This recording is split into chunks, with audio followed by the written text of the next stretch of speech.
ایک لڑکی نے یہ پوچھا اپنی اماں جان سے، آپ زیور کی کریں تعریف مجھ انجان سے، کون سے زیور ہیں اچھے یہ جتا دیجئے مجھے، جو بد زیب ہیں وہ بھی بتا دیجئے مجھے، تاکہ اچھے اور برے میں مجھ کو بھی ہو امتیاز، اور مجھ پر آپ کی برکت سے کھل جائے یہ راز۔ یوں کہا ماں نے محبت سے کہ اے بیٹی میری، گوشے دل سے بات سن لو زیوروں کی تم ذرے۔ سیم و زر کے زیوروں کو لوگ کہتے ہیں بھلا، پر نہ میری جان ہونا تم کبھی ان پر فدا، سونے چاندی کی چمک بس دیکھنے کی ہی بات ہے، 4 دن کی چاندنی اور پھر اندھیری رات ہے، تم کو لازم ہے کرو مرغوب ایسے زیورات، دین و دنیا کی بھلائی جس سے اے جان آئے ہاتھ، سر پہ جھومر عقل کا رکھنا تم اے بیٹی معدم، چلتے ہیں جس کے ذریعے سے ہی سب انسان کے کام،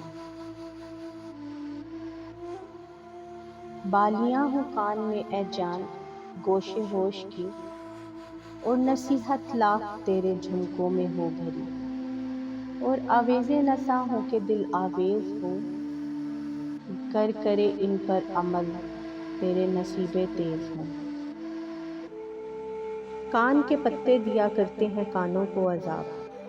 کان میں رکھو نصیحت دیں جو اوراق کتاب، اور زیور گر گلے کے کچھ تجھے درکار ہوں، نیکیاں پیاری میری تیرے گلے کا ہار ہوں، قوت بازو کا حاصل تجھ کو بازو بند ہو، کامیابی سے سدا تو خرم و خرسند ہو، ہیں جو سب بازو کے زیور سب کے سب بیکار ہیں، ہمتیں بازو کی اے بیٹی تیری درکار ہیں،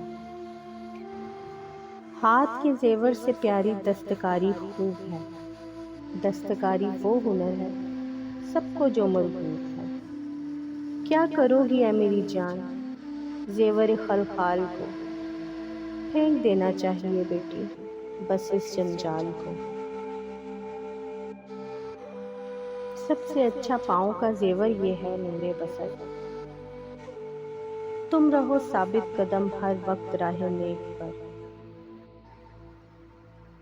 سیم و زر کا پاؤں میں زیور نہ ہو تو ڈر نہیں، راستے سے پاؤں پھسلے